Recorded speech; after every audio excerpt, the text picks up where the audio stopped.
Tadi juga kita munculkan alat bukti foto, di mana di sini terlihat korban itu di tanggal ketika dia mengaku dini hari kena asusila, dicabuli, diperkosa atau apa, jam 10 pagi justru dia ikut di dalam proses ini pelayanan di RST. Artinya apa? Tidak mungkin orang yang kemudian habis diperkosa macam-macam kemudian bisa tampil seperti ini kan. Ini sudah ada dan kita tampilkan tadi di sidang, dan juga kami tampilkan ya, Tuhan selalu memberikan jalan yang benar ya. Peristiwanya yang bersangkutan itu ketika proses tempatnya interview itu di sini.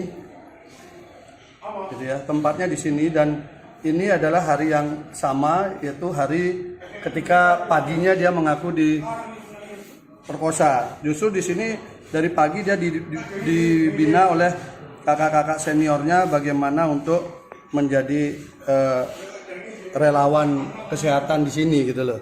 Nah, bukti ini kita tampilkan tadi, dan saya kira ini menunjukkan bahwa tidak ada nuansa yang bersangkutan habis ya diperlakukan hal yang tidak senonoh ya.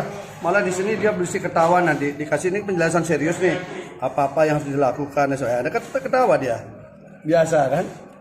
Ini di hari dimana yang dia sebutkan diperlakukan itu. Ini kan alibi yang sangat kuat dari proses yang hari ini tampil ya. Tanggal 18 Mei. Kan dia 8 Mei peristiwa pertama, 18 Mei peristiwa kedua, pengakuan saksi korban kan.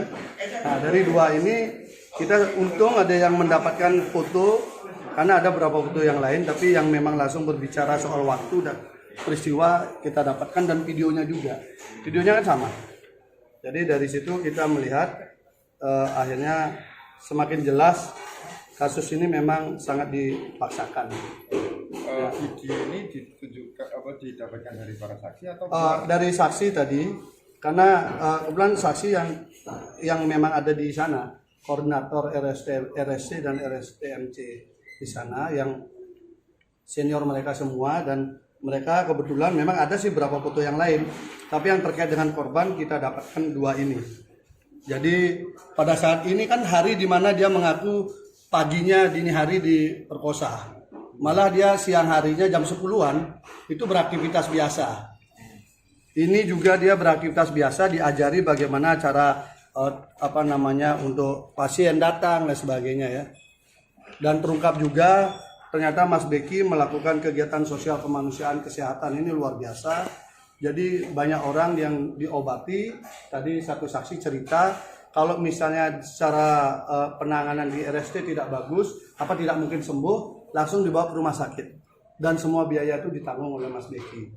Dan itu banyak, termasuk orang-orang yang di pedalaman, hanya yang jauh-jauh pun dilayani seperti itu. Bang, bisa disampaikan jenis penyakit yang ditangani Mas Beki? Termasuk yang berat-berat. Tadi ada tumor itu operasi itu sampai dia ikut membiayai. Dan itu saksinya ada. Hanya saksinya apa yang dia lakukan. Jadi ternyata justru saya juga kaget dari keterangan saksi tadi, yang memang bagian nganter orang-orang sakit. Dia bercerita kalau ringan dibawa ke RST, ke terapi yang diinikan oleh Mas Beki, tapi kalau enggak, Mas Beki menanamkan layanilah sebaik mungkin, semaksimal mungkin secara kemanusiaan. Itulah kemudian orang-orang yang enggak sembuh dibawa ke rumah sakit. Bahkan ada sampai operasi. Yang 3 saksi ini kan saksi ada cas semua ya. Saksi ada cas yang ada di BAP. Iya. Apa yang kira-kira diterangkan oleh mereka yang meringankan? Dua peristiwa itu tidak ada. Karena yang satu peristiwa yang kedua, nama yang bersangkutan kan disebutkan bahwa disuruh menyiapkan kopi kan. Dia mengatakan tidak ada. Jam segitu tuh dia pasti sudah tidur. Dan tidak ada perempuan di sana. Yang ada tuh laki-laki dan beberapa santri tukang. Yang artinya menukangi ya, yang tugasnya jadi tukang di sana, dia menginap di sana juga bersama saksi. Jadi peristiwanya nggak ada. Makanya kami tadi berdebat cukup lama menghadirkan satu saksi lagi yang katanya membonceng korban dibawa ke lokasi. Jadi ada saksi penting, dia naik sepeda motor mengantarkan korban. Itu ngotot kita berdebat untuk bisa dihadirkan. Itu mengantar kemana itu Bang? Mengantar ketemu Mas Beki, kemudian untuk diperkosa. Nah, jadi ini yang kemudian kita ini kan, jadi itu tidak dihadirkan, padahal di dakwaan disebutkan. Tadi kan yang menyiapkan kopi disebutkan, sudah dibantah, tidak pernah ada peristiwa itu. Termasuk juga yang pertama.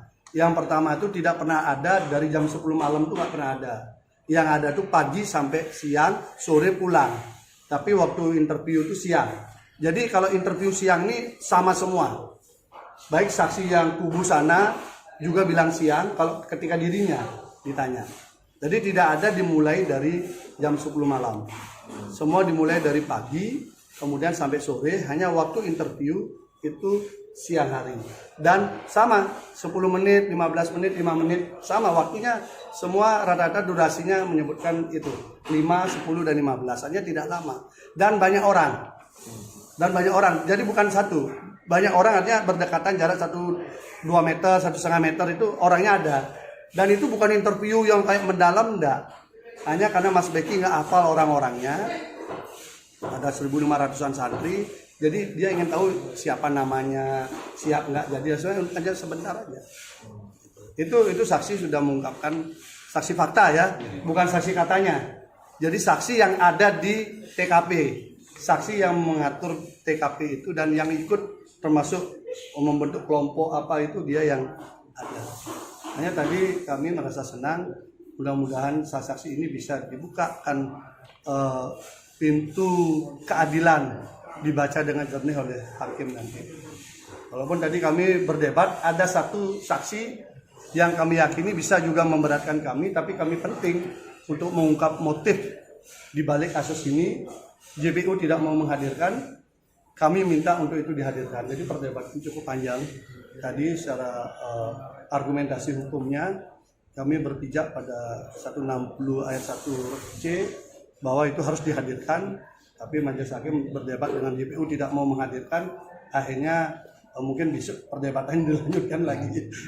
Nanti bagaimana, karena bagi kami itu untuk mengungkapkan motif. Kan tidak mungkin ujuk-ujuk ada rekayasa kasus ini kan, pasti ada motif apa yang mendorong. Kami ingin buka motif itu. Bang, bisa disampaikan satu, tadi kan saksi juga berpakaian napi gitu ya, saksi. Oh ya, terakhir itu saksi yang kena kasus apa oleh polisi diproses karena waktu menjemput penangkapan Mas Beki itu. Berarti saksi-saksi ini siapanya Mas Beki? Santri di sana, santri dan satu yang ngurus RSTMC juga, satu yang pendidikan. Agenda selanjutnya berarti Besok sidang saksi dari kami juga. 15 itu ya? Ya kami cicil. Berapa besok Bang? Belum tahu kita. Belum tahu koordinasikan. Apa mereka nanti Karena prediksi kami kan Jumat ini masih saksi yang dari mereka yang hadirkan. ternyata sudah enggak ya Pak? Mereka nggak mau hadirkan lagi. Ya lucu juga. Coba aja baca di dakwaan kedua, peristiwa yang kedua. Ada nama tidak mau dihadirkan. Itu saya kira yang agak. Selain Yang mengantarkan kopi yang dibantah apa lagi? Peristiwanya nggak ada. Peristiwanya nggak ada. Peristiwanya memang nggak ada. Jam segitu nggak ada. Makanya ini tinggal satu lagi yang gonceng. Kalau yang membonceng tidak ada, tapi kemudian korban mengaku dia ke sana, berarti kan halusinasi kan? Kan yang membonceng nggak ngaku, yang nerima di situ nggak ngaku, nggak ada itu. Bang, bisa diceritakan sedikit nggak terkait suasana di dalam pondok itu antara santri cewek sama cowok itu? Jadi seringkali tumpang tindih memahami bahwa ada dua lokasi, di Ploso sama di Puri Pelandaan, gitu loh.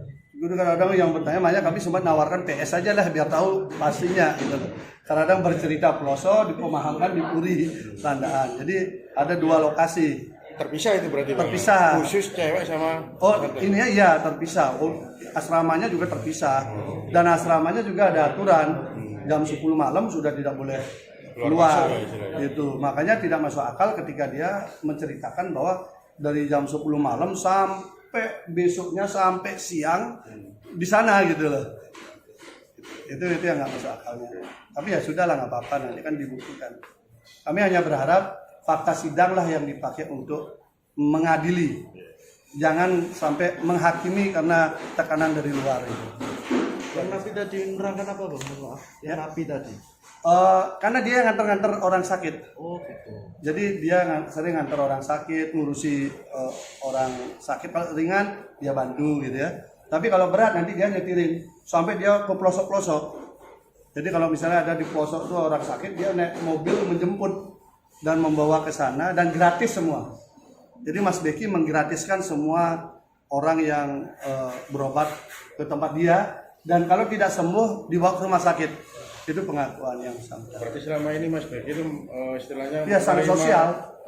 Iya tuh ya, apa alternatif ya, pengobatan alternatif. Beliau suka terapi, tetapi kalau dia tidak sembuh dibawa ke rumah sakit. Langsung diantar dengan mobilnya beliau. Nah, ini yang antar. Ya, beliau yang saksi tadi itu yang antar dia. Nah, makanya dia bisa bercerita detail siapa yang sakit apa saja. Ternyata sampai sakit berat juga. Termasuk yang melahirkan juga dibantu. Jenazah yang meninggal itu diurus juga sama dia bagian urus.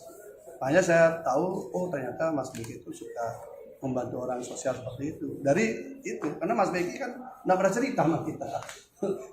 Baru tadi kita tahu dari saksi. Yang menjadi hakim hari ini siapa Pak? Ya, Ya, kalau boleh tahu yang menjadi hakim hari ini. maksudnya Yang menjadi hakim. Hakim yang masih sama yang sebelumnya. Tidak ada perubahan. Ada rencana menghadirkan ahli nggak bang? Ya kita nanti ada. Kan belakangan nanti. Ya saksi ahli pidana kita coba ahli visum dan mungkin apa ya psikologi ya. Psikolog. Ya mungkin karena saya pikir JPU menghadirkan psikolog karena di BAP kan ada. Ternyata nggak dihadirkan. Bagi kami kayaknya psikolog penting karena menceritakan sesuatu yang tidak ada seakan ada ini kan bagian daripada urusan psikolog dulu. Jangan seakan kita ada di mana gitu kan. Ternyata nggak ada. berarti Senin terus gantian saksi dari Besok udah. besok udah ya. Besok Berarti. Besok Jumat dan Senin. Oh ya. Besok berapa orang? Ya kita coba atur ntar. Terima kasih. Jam berapa besok bang? Setengah 9. 8:30. Setengah 9 istirahat, sholat Jumat lanjut lagi. Oh, Terima kasih bang ya. terima kasih.